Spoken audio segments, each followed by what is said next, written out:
Badger guard Kamari McGee. Kamari, how you doing? Pretty good. How about you? I'm doing well, thank you.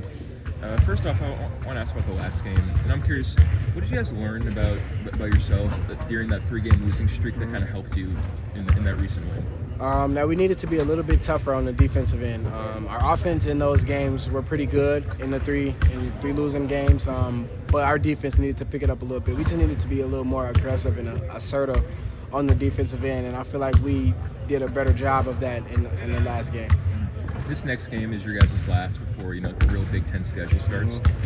How would you describe the difference in Big Ten play versus the pre-Big Ten play?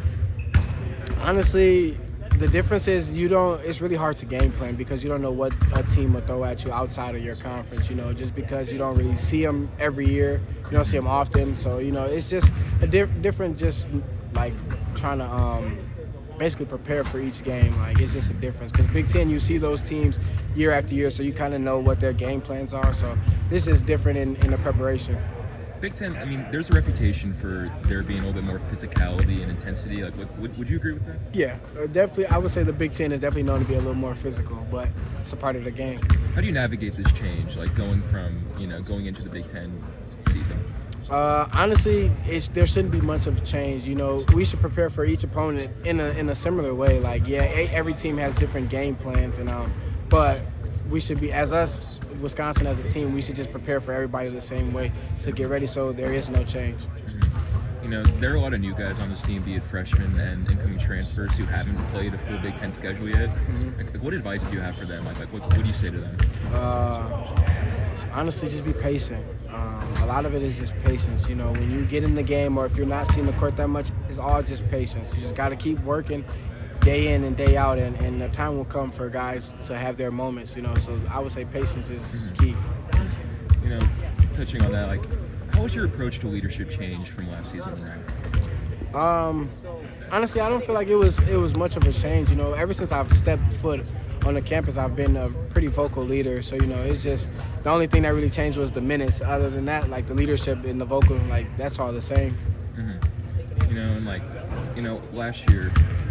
Last 2 years, you guys have had kind of an issue, like, finishing as strong as you guys start. You know what I mean? Like, especially like in the Big Ten season. Like, how do you make sure that doesn't happen again? How do you make sure that you guys continue on your pace? Just go back, look and see where we went wrong last season, and then try to just be better and see where we're wrong this season, like what's going wrong this season, and then try to just combat that issue. Just keep getting better. We just got to keep getting better every day. Honestly, we can't focus on like what happened in the past or like past season. We just got to keep moving forward as a team.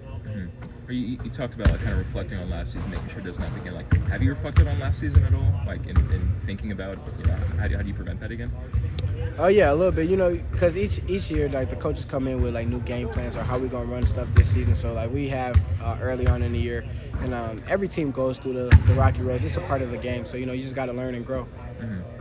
Now, and also last season, like the big thing that people forget about is that you suffered an injury that that kind of that hurt the team, ultimately. Like even guard has admitted that you can't control injuries.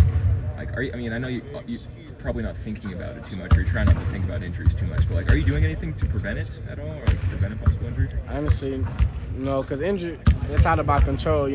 I gotta in this thing we call life, you gotta control the controllable. So I honestly can't control that. I just continue to work with our trainers if I am feeling like a little bump or bruise, but other than that, I just can't control it, so I just gotta make sure that I'm doing what I can, like doing the best to prevent it. Just is working with the trainers, honestly, making sure I'm staying on top of my body, making sure everything is feeling right. But other than that, it's just gotta pray and hope that I stay healthy.